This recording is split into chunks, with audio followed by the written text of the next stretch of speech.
1116 DXAS, your community radio.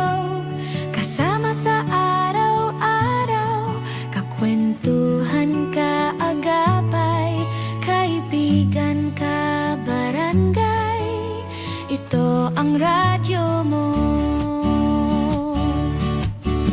1116 DXAS, your community radio. 1116 DXAS, your community radio.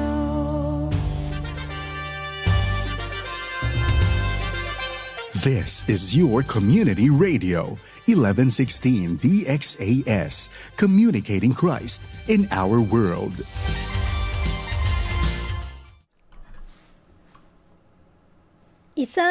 Ang oras sa buong Pilipinas, 9:30 ng umaga.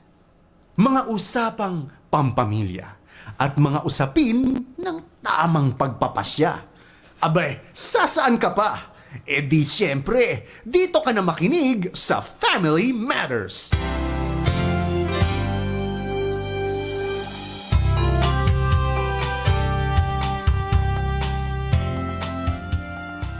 Buenos dias a todo, maayong buntag sa tanan, assalamualaikum, magandang araw po ng Tuesday, August 11, 2026. Kayo ay nakikinig dito sa 1116 DXAS, your community radio. Isang araw na naman para tayo ay magkwentuhan tungkol sa iba't ibang aspeto ng ating pamilya. Siyempre, pagka Tuesday, hashtag Parenting Tuesday dito sa Family Matters. Pero sa susunod na mga linggo at araw, sa susunod na linggo, mga next 2 weeks from now siguro, we are doing some changes sa ating programming at sa ating mga schedule. May pagpapalit lang naman. So yung Tuesday natin ay magiging, balik natin sa Tuesday. So, mga women ulit natin ang pag-uusapan natin dyan. Pagka Wednesday ay babalik natin sa parenting dahil sa ating mga availability ng ating mga hosts. Kaya meron lang tayong mga konting changes, pero hopefully tuloy-tuloy po ang inyong pakikinig dito sa ating Family Matters Monday to Saturday. Kasi naman napakahalaga ng ating pamilya. Dahil kung meron tayong matatag, malusog, meron tayong maayos na pamilya, ay meron din tayong magandang komunidad, meron tayong magandang bansa, no? Na nagiging pagpapala yung ating mga individual na buhay sa ating kapwa. Ngayong umaga ay espesyal ang ating episode dahil nga naman nag-import pa tayo ng bisita natin. Pag-uusapan natin ay Raising Money Smart Kids. At syempre, pipili tayo ng espesyal na bisita natin. Siya ang Tony Gonzaga ng aming unit na Royal Fire. I-shoutout na natin si UM Chuck at syempre, di ba? Pagka-usapang pinansyal, napakahalaga na expert yung ating mga nakakausap. So, i-welcome natin siya, isang wife, isang mom, at syempre financial advisor din. Welcome natin, Miss Jonah Capuso. Good morning! Hello, good morning everyone. I'm here from Cabuyao, Laguna. And shout out to my friends and family here in Laguna, and also to my team, Royal Heart and sa buong Jasper Royal Fire, sa team natin. Yes. Good morning, everyone. Good morning. Sasabihin ko mga sana kanina, Royal Family. Ibang family ka pala. Parang iba yun. Royal Heart. Royal Kami Heart. nila Precious, Royal Family. Oo, kasi pero Royal Family. isang buong pamilya, Royal Fire, under the, Yes. branch, Jasper branch. Jasper, Nalilito diba? pa rin Yung ako branch din, minsan. nalimutan mo na. Hindi na, nag-a-adjust pa eh. O, ayan. So, Okay, shout out sa ating UM Chuck.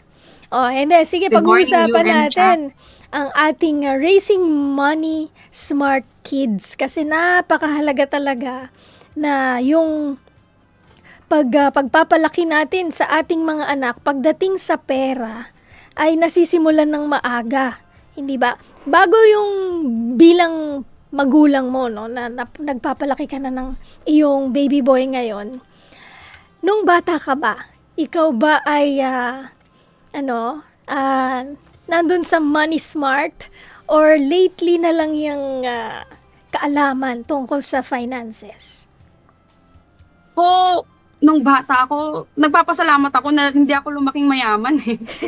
Actually, parang ano na rin yun, na hindi ako lumaking mayaman, kaya I grew smart talaga. Kasi hindi ako palaging yung mga magulang ko, alam mo yun, may hiya kang humingi ng pera.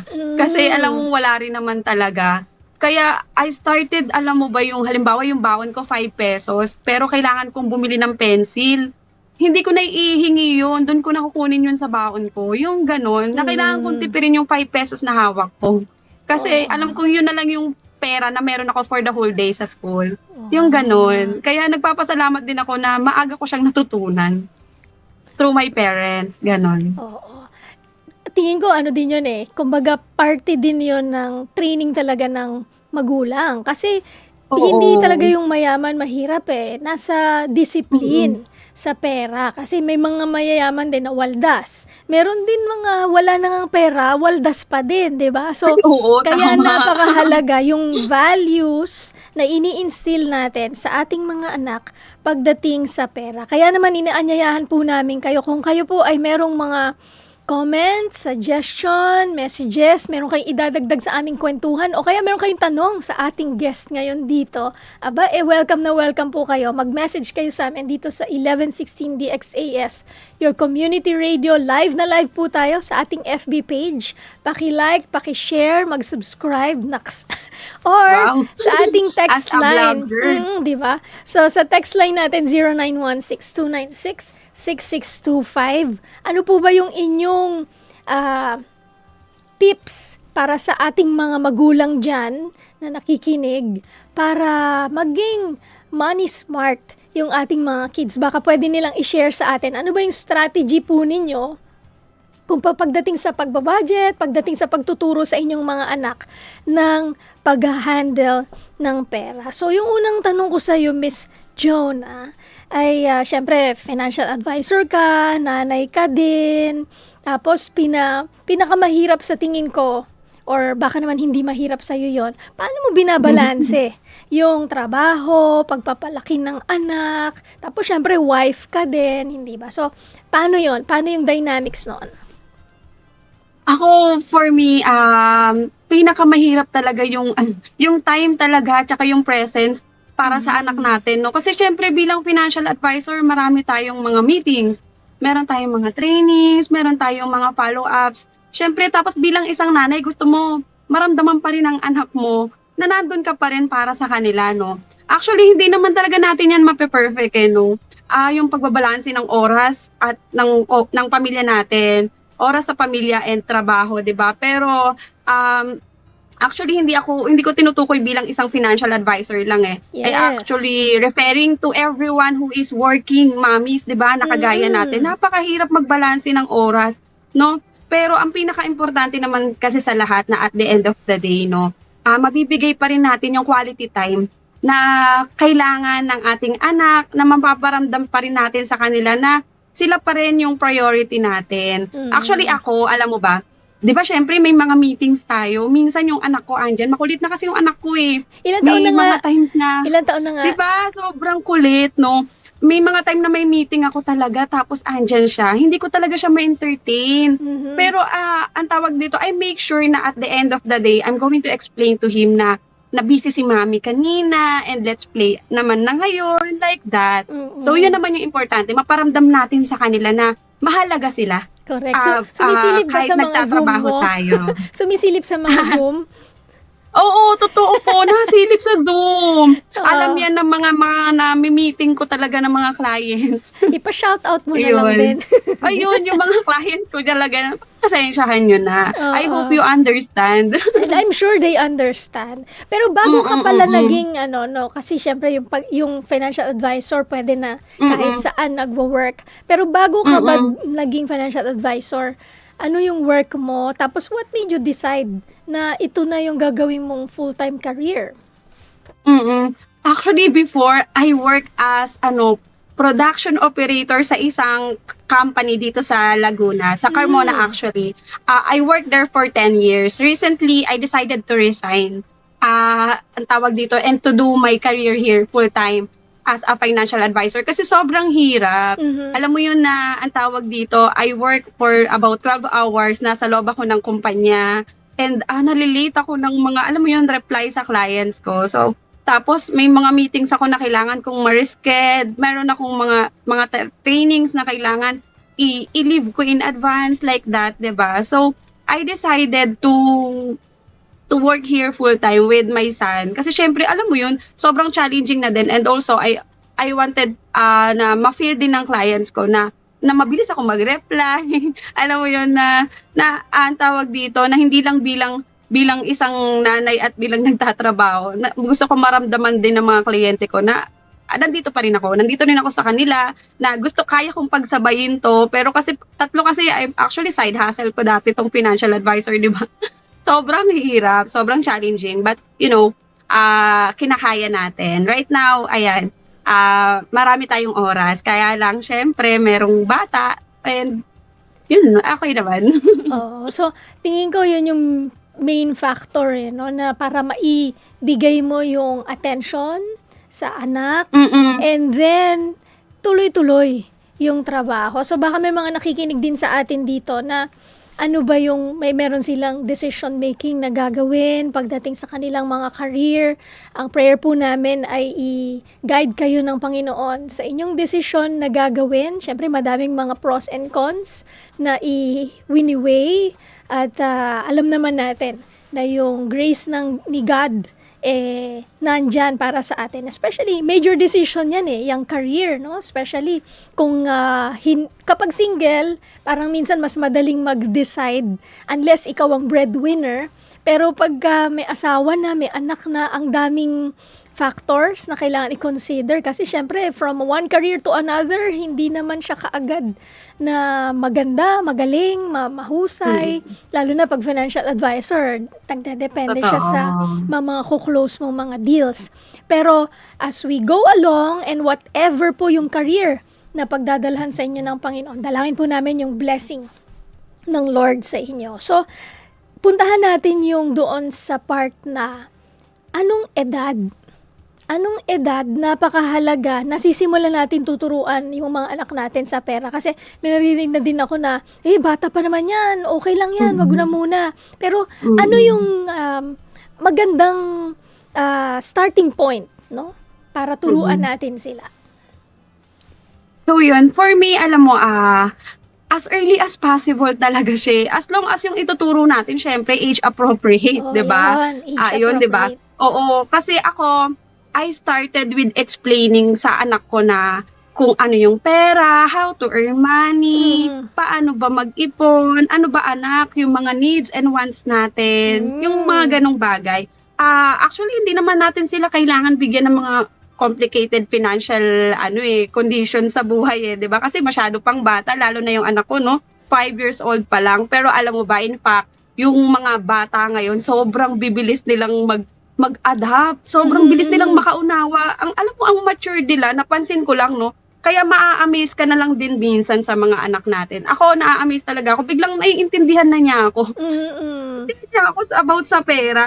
Minsan, pag may nakikita siyang mga nagugustuhan niya, kasi lagi ko nga sinasabi, I'm gonna buy you that one pag may pera na si mami, pag may sahod na si mami, yung ganon. Minsan, pag may nakita siya, Mami, ang ganda nun. Bibili mo ako nun pag may sahod ka na. Ganon. Yun ang linyahan niya. May mga linya na siya na ganyan. Mami, pag mayaman ka na, may mga ganon pa siya. Nakakatawa. Tapos syempre, along the way naman kasi, pag pinalaki natin yung anak natin sa bahay, na ituro natin sa bahay, madadala nila yan hanggang pagtanda nila. So, walang age. Actually, kahit basta bata pa, as long as nakakaunawa na 3 years old, walang age kaya na yan. Matututulan nila yan. So, na-mention mo na yung needs and wants. So, papaano mo na yan siya ngayon sinasabi kay ano nga ulit yung name ng baby boy mo? Rayu. Kay Rayu. O, paano mo sa kanya sinasabi yung needs and wants? Kasi sabi mo nga din, hindi siya, walang specific age. Kung baga pa, especially pag ang bata nagsisimula ng magturo, no? I want this, I want that, di ba? O, so ibig sabihin, meron ng ano yan, meron ng concept ng, anak, hindi muna ngayon, okay? Ako, nung mas maliit pa yung inalagaan ko, sabi ko, pag-pray mo muna. Pag-pray natin yan. Kasi, magpo-provide si God pagka para sa atin yan. So, di ba, may kanya-kanya tayong strategy. Pero, how do we explain? Example, for 5 years old, yung needs and wants, papaano mo sinasabi yan ngayon? Ako, actually kami mag-asawa, hindi kami palaging nag-yes or nag-no sa mga gusto ng anak namin. Hindi laging ganon. Alam mo right now, sa age niya, nasa negotiating stage kami. Okay. For example, no, nasa isang fast food chain kami. Syempre, pag nasa fast food, minsan merong mga meals na may food, may toys na kasama, no. Minsan, pagka halimbawa, kakabili lang naman namin ng toys for about last week, for example. And then we decided to eat again. And then merong gusto na naman niya ng toys. Ganito yung pag-negotiate ko sa kanya usually. Sige, ang tawag dito, gusto mo ng toys na yan. Pag binilan kita ng toys, hindi ka kakain. Si mami lang ang kakain, papanoorin mo lang si mami. Ganon. Okay ba yun sa'yo? Anong sabi? Ganon huling factor. Tapos syempre, medyo alam mo na matakaw na yung anak ko eh. Alam ko na yung niya kung saan ko siya makukuha eh. Alam ko, kasi kilala mo na yan eh, basta anak mo eh. So sasabihin niya, sige na nga mami, kakain na lang ako. Hindi na kami hindi na kami bibili ng toys. Ganon. Kasi alam mo, sobrang, sa panahon ngayon, di ba?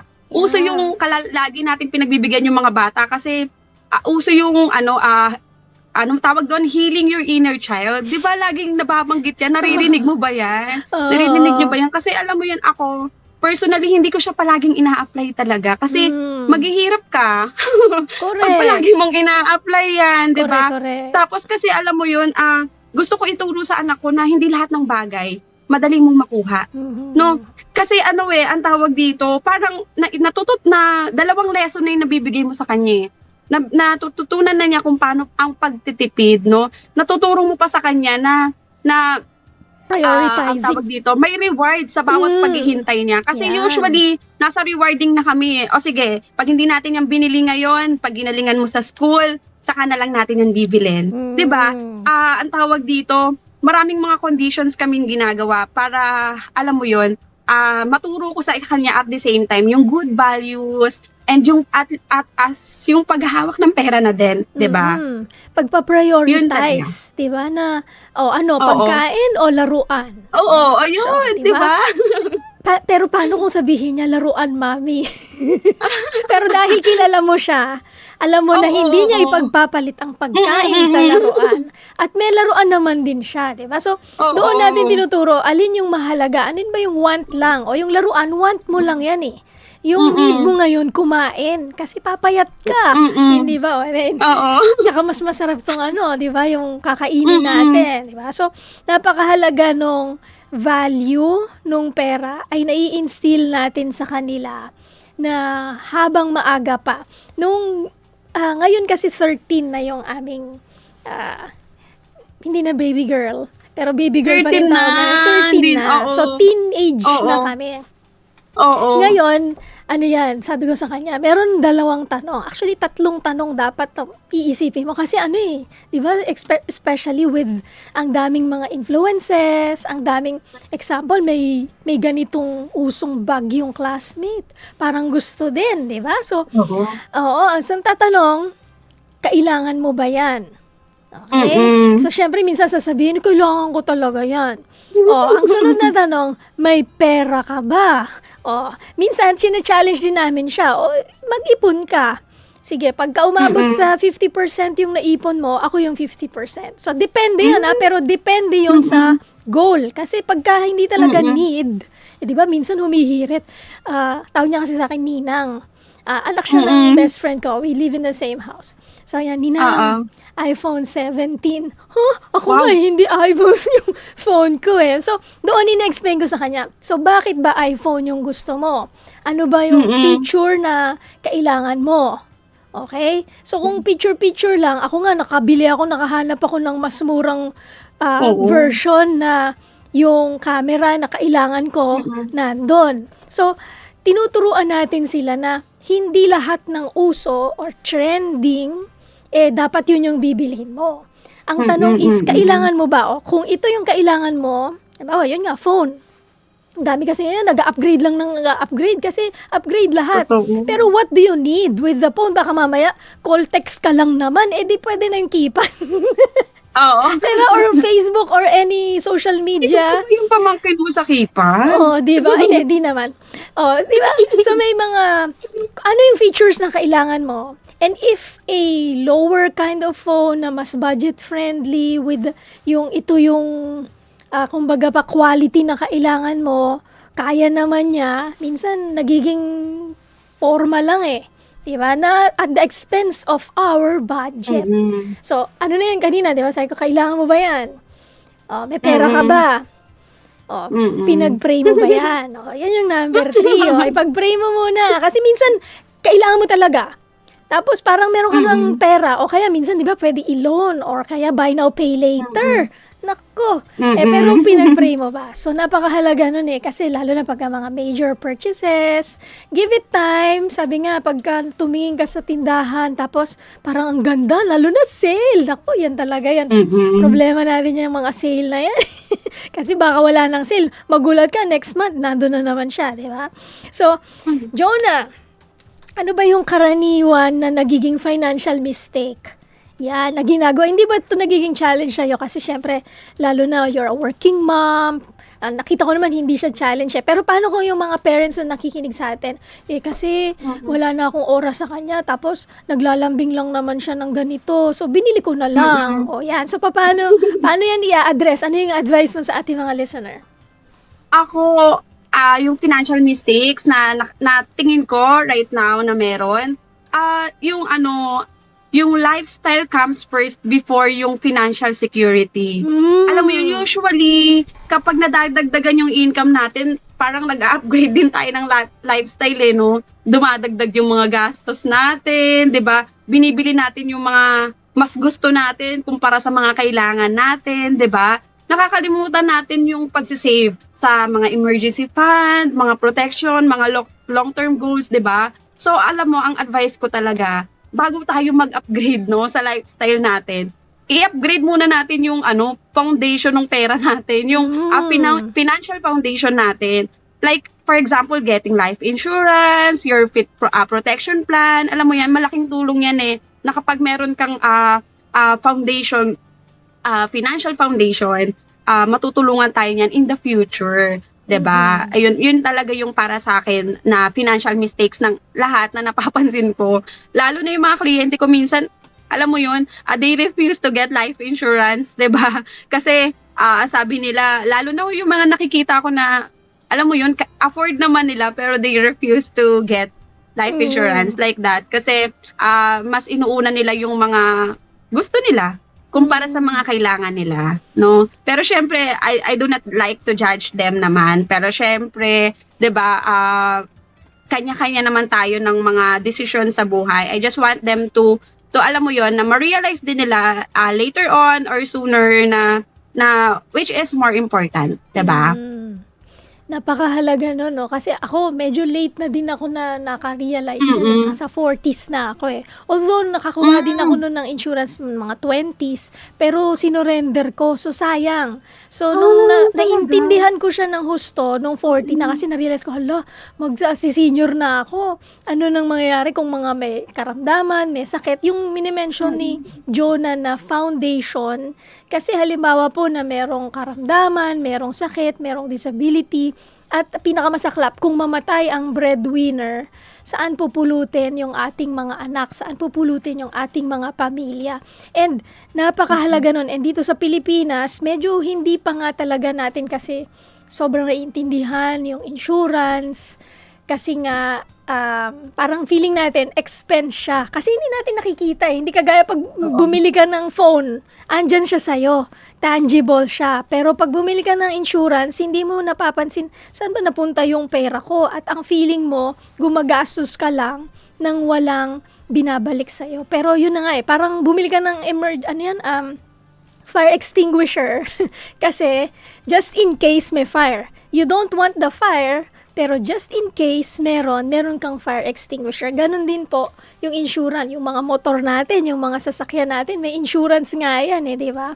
So, sama-sama po yan, hindi lang po to dahil financial advisor si Jonah, kami, yun yung aming ina-advocate dito. Napakahalaga po niyan at nakita na natin. Pati HMO, no? Pag kami mga karamdaman na hospitalized tayo, imbes na sa bulsa natin bubunutin, yung pangbayad, yung HMO yung nagbabayad sa atin. So, napakahalaga po niyan. And, bilang mga parents, hopefully, piniprepare din natin yan para sa ating mga anak. Hindi ba, Jonah? So, yung Yes po. may na-mention ka na nauuna natin yung yun nga, yung lifestyle upgrade kesa doon sa protection. Sa tingin mo, saan nanggagaling yung mindset na yon ng mga Pilipino? At paano natin yun siya ma-overcome for the sake of our kids?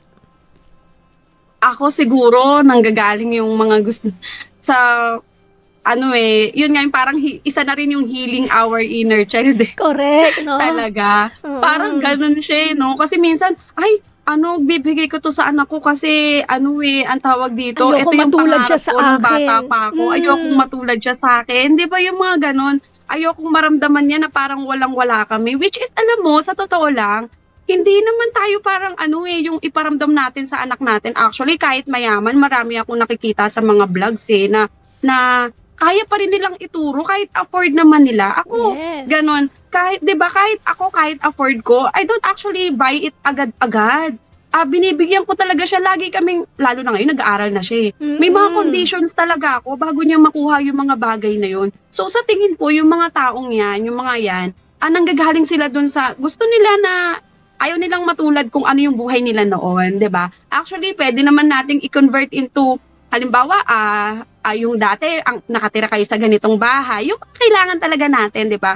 Ngayon, kaya mo nang afford mo nang tumira sa mas maayos na bahay, hindi walang tulo, yung mga ganon. Ako kasi talaga, personally, nakatira talaga ako sa bahay na alam mo 'yun.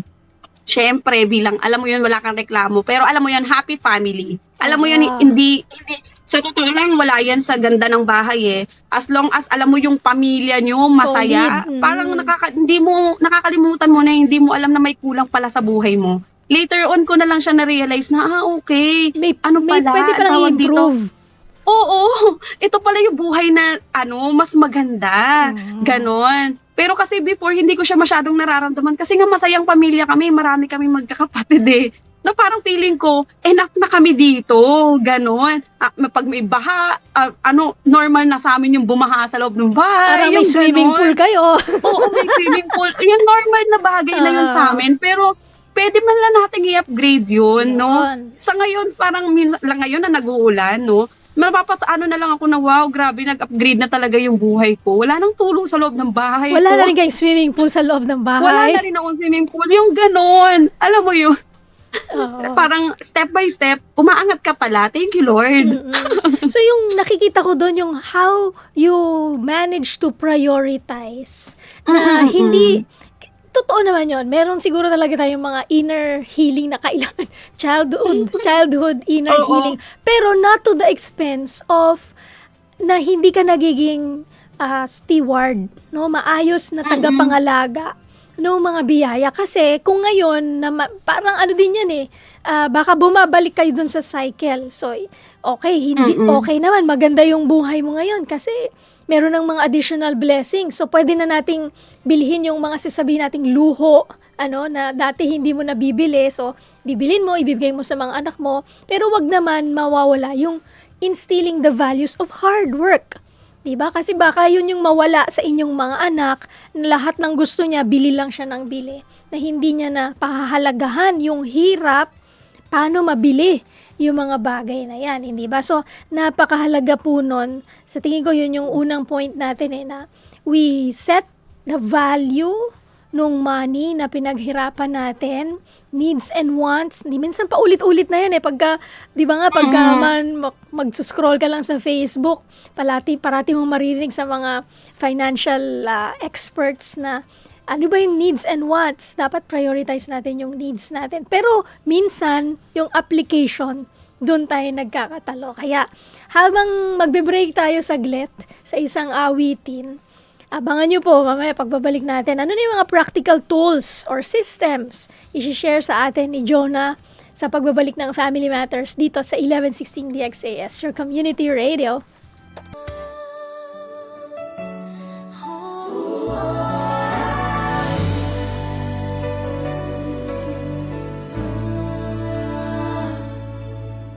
Ang pamilya simula pa man noon, ang Diyos ang nagbuo at nagdisenyo.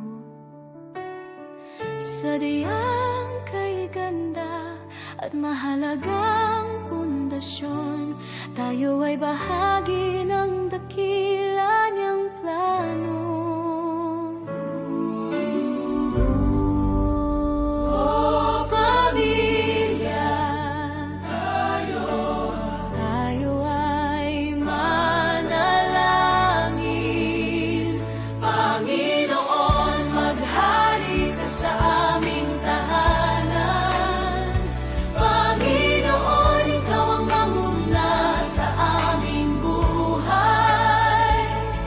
Ang pag-ibig mo ang aming kailangan, ang salita mo ang aming gabay. Kung ikaw ang kasama, sigurado ang tagumpay.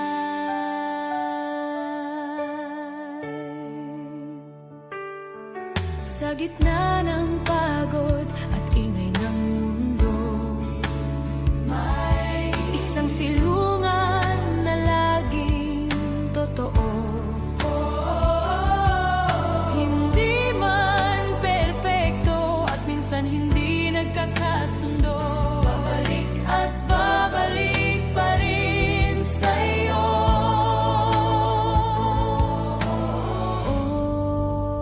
Oh, pamilya, tayo ay manalangin.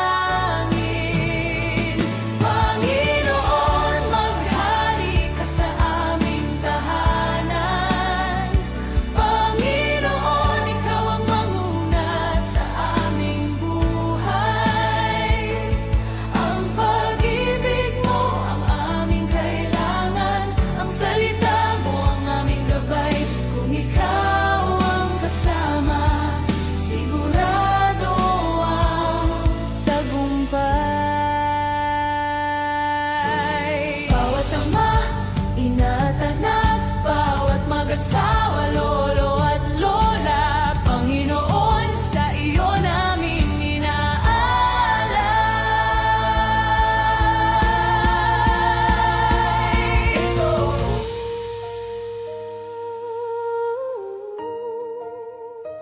Ito ang aming panalangin, kami ay iyong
Kayo pa rin ay nakikinig dito sa 1116 DXAS, your community radio.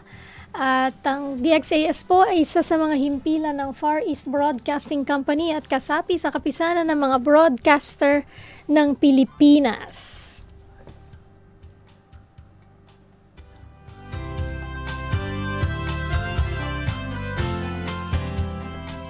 Ang DXAS po ay isang non-profit, non-commercial, donor-based radio station at dahil sa katapatan ng ating Panginoon, tayo ay nagpapatuloy sa ating ministeryo dito sa radyo, online, and on-air. Kaya naman, kung nais nyo pong maging bahagi ng ating ministry, mag-send lang po kayo ng inyong donation sa ating mga GCash at sa ating BPI bank account. Kung nagpadala po kayo ng inyong donation, paki-message po kami para naman po mapasalamatan namin kayo. Maraming salamat po sa inyong partnership and God bless.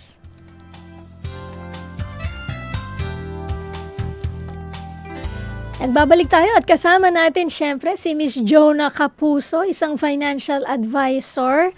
At tayo ay pinag-uusapan natin, papaano ba natin mapapalaki ang ating mga anak to be money smart kids.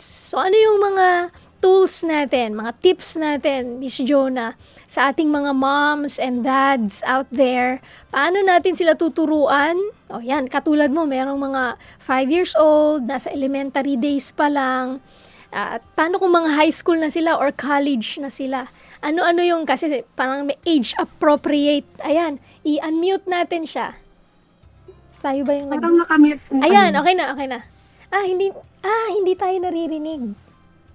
Ayan, okay, yan, narinig mo na kami. Ayan, opo, nakamute. Hindi ka na-mute kami. Okay, sige. So, Okay. ano yung mga tools natin? Ano yung mga strategy na ginagawa mo para masimulan tong mga anong tawag dyan? Habits of savings para yung ating mga kids ay maging money smart kids. Ako, alam mo, I believe in keeping it simple lang. Alam mo yun, mas magigets ng bata. Alam mo yun, sabi ko nga kanina, di ba, dapat age appropriate naman yung ituturo natin, no? So, ako, ang itinuturo ko talaga sa kanya, nasa ano kami ngayon, alkansya. Meron kaming alkansya sa bahay, which is, ganito, since nag-aaral na kasi si Rayu, no, ang ganito yung scenario namin. Every day may baon siyang 10 pesos. Mhm. So ngayon, yung 10 pesos, kasi kailangan na nilang magbaon gawa ng bibili sa tray. So aside from having food, nagpapabaon ako ng pagkain, may 10 pesos pa siya. So nasa sa kanya na yon kung ibibili niya yung lahat or hindi. Pero ang usapan namin, kapag may natira ka dyan, Mhm. iuwi mo, ilalagay mo sa alkansya. Nice. So ngayon, halimbawa, either 5 pesos lang yung binili niya, ganyan. So pag uwi niya, ganito, sasabihin niya, Mami, may natira ko. O, sige, ilagay mo yan dyan sa alkansya. Later on, pag napuno na yan, ibibili natin yan ng toys na gusto mo. O, Yung diba? pinakagusto mong toys, ganyan. So ngayon, natutuwa naman siya na nakikita niya na ang bigat na ng alkansya niya, ganyan. Na-imagine ko, So, kapag- madalas binibit-bit gano'n. Oo, actually, papakita niya yan pag may dumating sa bahay. Papakita Oo. niya yan. Ipeplex niya yan na Correct. yung alkansya niya, ganyan, pambili niya ng toys. Pero, syempre, maraming mga hindi naniniwala sa ganyan yung mga alkansya, no? Mm-mm. Pero actually kasi, alam mo yung mga pamahiin, pero kasi as long as yung alkansya, alam mo, na ipaliwanag mo na kung para saan yung iniipon mo, wala namang masama dun kasi Correct. you are actually, di ba, tinuturo mo lang din naman talaga sa kanya paano yung simpleng pag-iipon lang. Yung kasi yung mga bangko, mga savings sa bangko, hindi pa niya yan masyadong magigets Yeah. Pero right now, meron na akong savings para sa kanya. Pero syempre, hindi ko, ay anak, ganito yung perang meron ka sa bangko. Hindi niya yan magigets Correct. Diba? So, ang pinaka magigets niya talaga right now, yung alkansya, which is visible sa kanya. Diba? Nahawakan Nakikita niya. Oo. Nahawakan niya. Alam niya kung para saan yun. Like, for example, may bibilin siya na toys na medyo, alam mo yun, halimbawa 100 or 50 pesos. Kahit hindi niya pa masyadong gets kung magkano yun. Sasabihin ko sa kanya, hindi pwede, hanggang 20 pesos lang, ganon. Sige, Correct. pumili kayo mga tagbe-20 lang, ganon lang kami. For example naman, hindi ko talaga siya ibibili, no? O sige, ang usapan natin, kapag hindi ka bumili ngayon ng toys, we're gonna put it in our alkansya, and then Nice. later on, mas bigger na toys yung pwede mong Mhm. makuha. Yung ganon. Parang Oo. alam mo yun, na iaano mo sa kanya na, okay, sige, later na lang ako bibili. Correct. Later ko na lang to gagamitin, di ba? Yung- Na tuturo natin yung tamang pag-iipon, savings.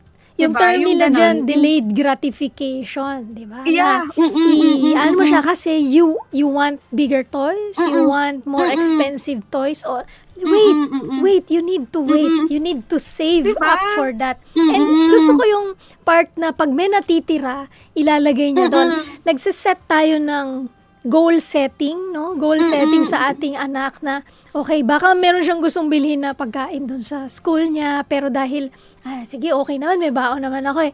Naalala ko din tuloy kasi pagdating ko ng high school, allowance na din ako. One week, okay, may 1 week, may bibigyan ka na. Parang 10 pesos ata per day yun. So, 10, 20, 30, 40, 50. So, meron ka 50 pesos. Monday pa lang bibigay na yung 50. So, nasa sa'yo yung, kasi may baon din naman, nasa sa'yo yung kung paano gastusin. Ang pinaka-paborito ko pagka suspension of classes. Kasi yung 10 pesos akin na, hindi ako pumasok, hindi ako di isi-save ko na siya, di ba? So pagdating naman ng college, monthly na yung allowance. Wow. So within the month, ikaw na yan. Pagka kinapos ka, problema mo yon, hindi ba? So ganun, kaya ang ginagawa kong schedule no, di ba? Syempre pag college, pumipili ka na. Ginagawa lang 3 weeks lang ang pasok ko.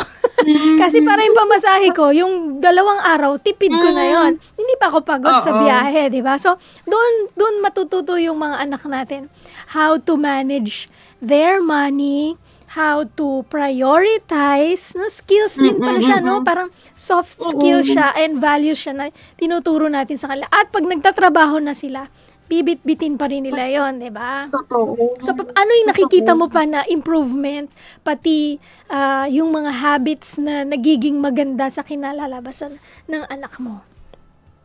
Ayan, ang tawag dito, madali ko na siya. Actually, ang dali niyang kausap.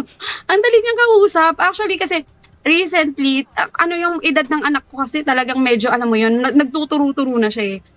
Ng mga gusto niya sa, halimbawa, recently nagpunta kami sa palengke, may tinuro siyang may tinuro siyang, ang tawag dito, payong. Ang sabi niya sa akin, Mami, ang tawag dito, gusto ko yon kasi merong ganun si yung classmate niya. Sabi niya ganun.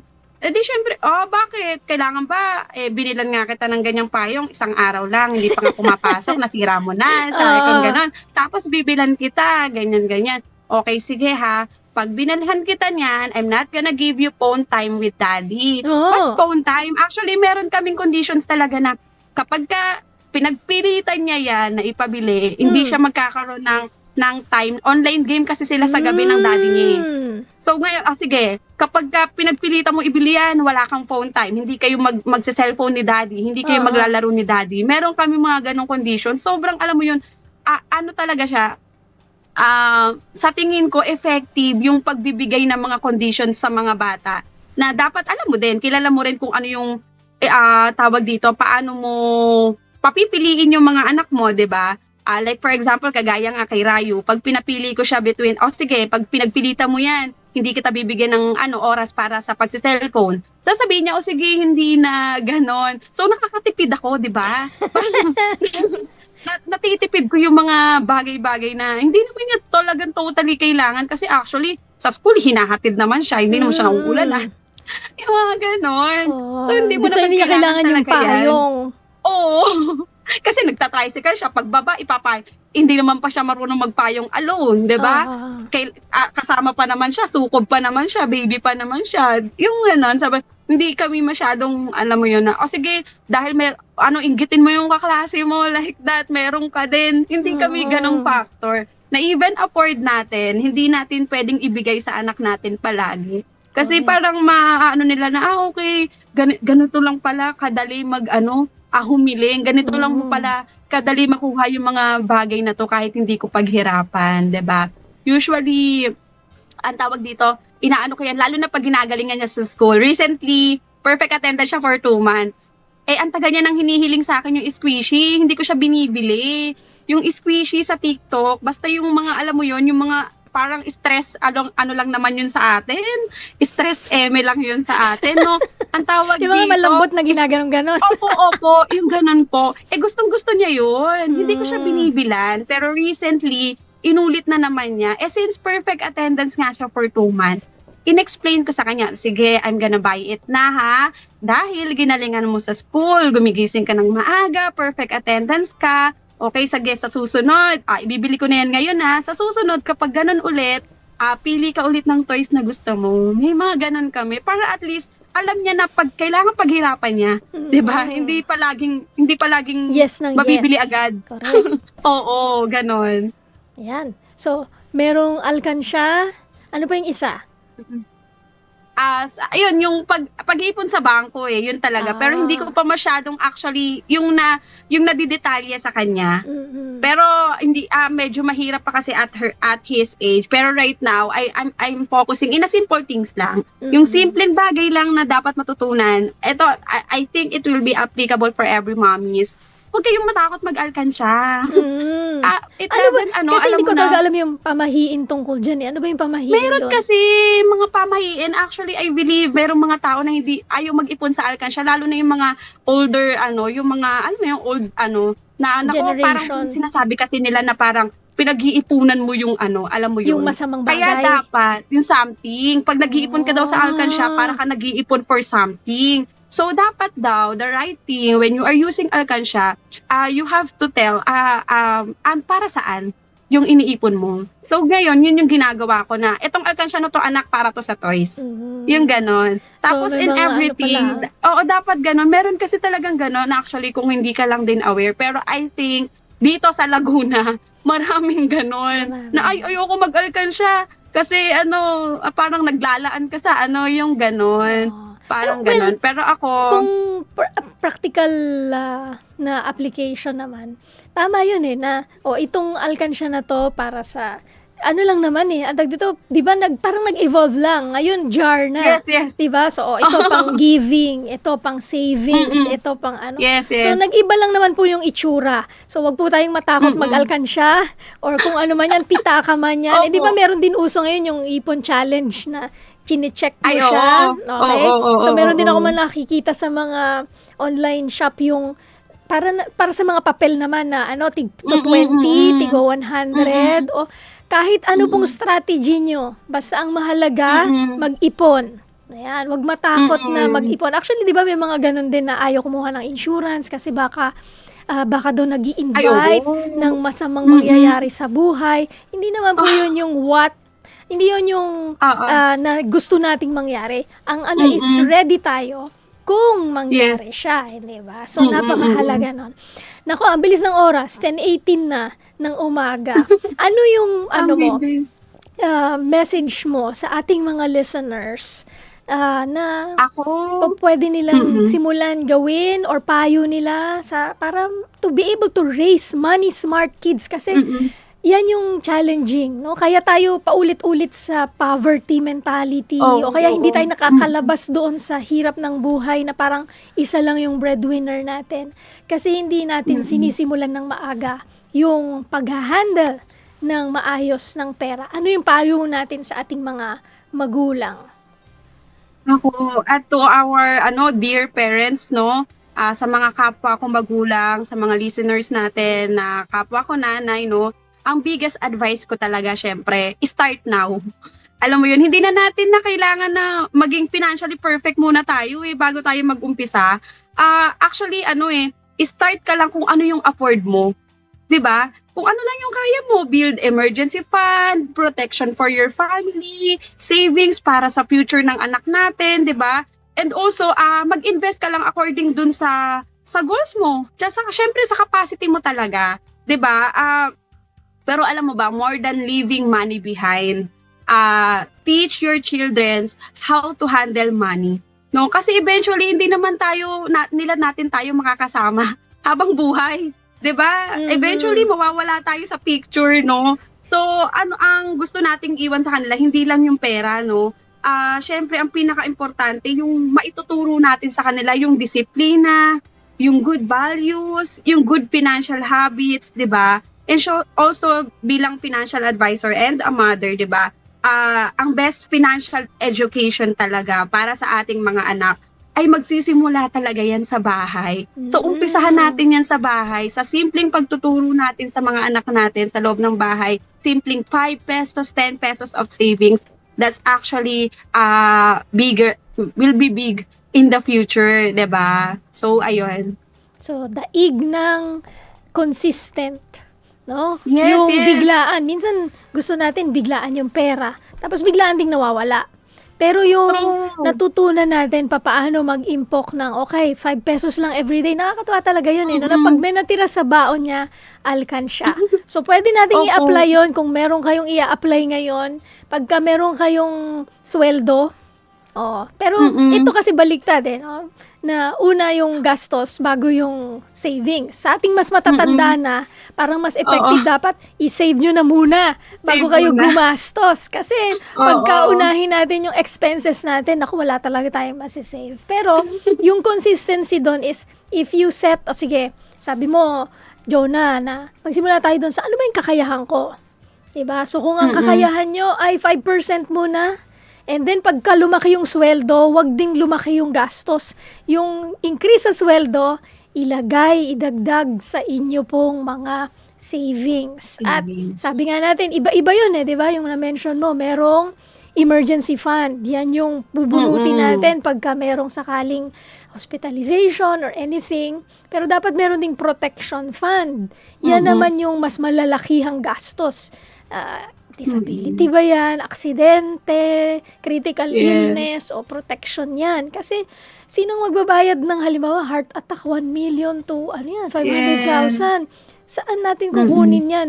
Imbes na sa savings, insurance po yung magbabayad dyan, hindi ba? So, napakahalaga na meron tayo niyan. Tapos, syempre, yung na yun, yung mga, halimbawa, gusto din naman natin, syempre, mag-travel, gusto natin yung Yes. magandang education for our kids. That's additional savings. So, if we will just manage our money wisely, meron at meron po tayong masisave. Hindi ba? Yes, tama.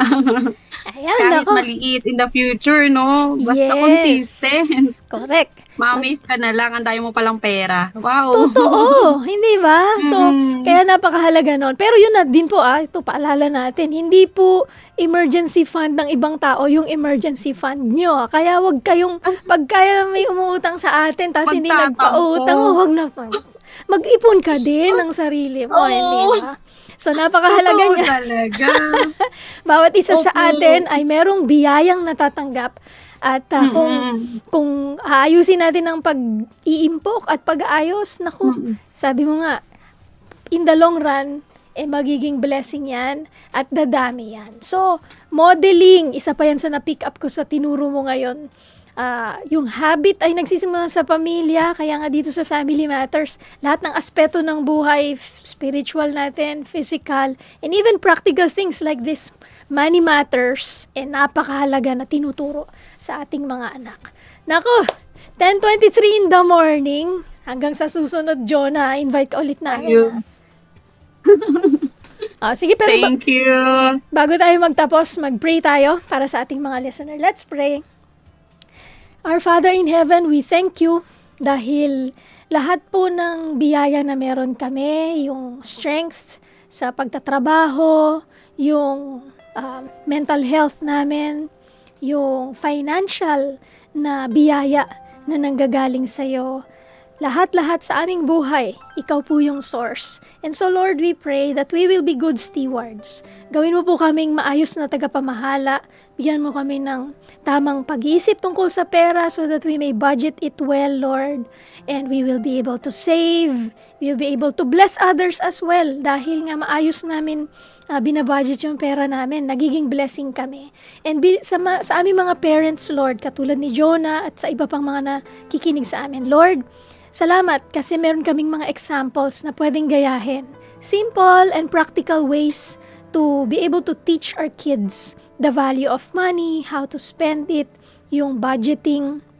Lord, kasi pagka maayos naming inaayos yung pera pagka nagsasave kami ng maayos. Pag nagsuspend kami ng maayos, we are giving glory and honor to your name. And kapag maayos kami sa mapagkakatiwalaan kami sa maliliit na mga biyaya, ay mas lalo mo pong pinapalaki yung mga blessings na binibigay mo sa amin. Kaya Lord, salamat sa umagang ito. I-bless mo po si Jonah and all the other mothers and families listening to us now. Bless their families, Lord. In Jesus' name. Amen. Amen. Thank you. Thank you din, Jonah. At syempre, i-shoutout namin Thank you kasi so si much. OM Jess nakikinig sa atin, pati si Oh, UM wow. Chuck. Thank you. Hi, OM. Diba? Meron pang isa Sandali, kuya. Baba mo yan. Si Abby. Miss Abby. Abby Wow, Jean hello. Calizo. Kapatid mo? Yes. Yan. Oo. Hello, Mga Abby. kapatid ko. Good morning and shout out sa Hello, inyong good lahat. morning sa mga kapatid ko na pinipilit kong manood. Wow! Syempre naman, dapat Kayo, support. sige. Oo. Manood kayo. Sige, di kayo pwede pumunta rito. Wow! Hindi, hanggang sa susunod po na pagsasama-sama Yes, opo. natin. Thank you. Thank you. Thank you so much. Pansamantala tayo magpapaalam. Salamat Kuya Romel Paulino sa pag-alalay sa amin dito sa Family Matters. Susunod na po ang programang Radyo Singkaman kasama si Uto Mubin. Magkarinigan tayong muli 9:30 to 10:30 in the morning, Monday to Saturday dito sa Family Matters. Kami po ay nagpapaalala na ang kasama nyo kami sa pagtataguyod ng pamilyang Pilipino. God bless everyone!